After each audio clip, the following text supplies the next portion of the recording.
এটা হচ্ছে জনপ্রিয় একটি জাত, ইউনাইটেড সিড এর হাইব্রিড ক্ষীরা সরস। দেখলে হয়তো আপনারা অবাক হবেন। আপনাদেরকে দেখানোর চেষ্টা করব এখানে কতটা ফল আছে। বিসমিল্লাহির রহমানির রহিম।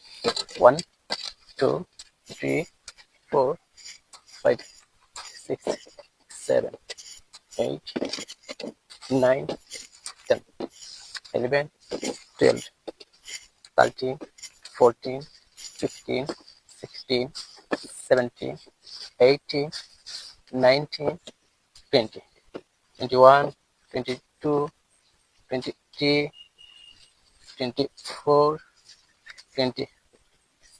25 26 প্রায় ওই পাশে আরেকটা আছে 27। দর্শক দেখতে পারতেছেন এখানে আমরা 27টা ক্ষীরা অলরেডি হারভেস্ট করলাম। দেখতে পাচ্ছেন এখানে মিনিমাম 3.5 থেকে 4 কেজির মতো হবে। দেখতে পাচ্ছেন তারপরে আরো কিছু ক্ষীরা রয়ে গেছে, এগুলার পরবর্তীতে হারভেস্ট করা যাবে ধরেন 2-4-5 দিন পর।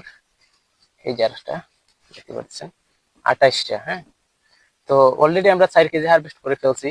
আরো যে ছোট ছোট ফল সেট হয়েছে এগুলা যদি হারভেস্ট করি তাহলে আমরা মিনিমাম 6 থেকে 7 কেজি মাল হারভেস্ট করতে পারবো আশা করছি। তো গাছকে যদি আপনি পর্যাপ্ত নিউট্রিশন দিয়ে রাখতে পারেন এবং কন্টিনিউ স্প্রে করতে পারেন, গাছটাকে যদি আপনি দীর্ঘমেয়াদী করতে পারেন তাহলে অবশ্যই একটি গাছ থেকে 5 থেকে 7 কেজি ফল আপনি আশা করতে পারেন। ধন্যবাদ সবাইকে। আজান হয়ে গেছে।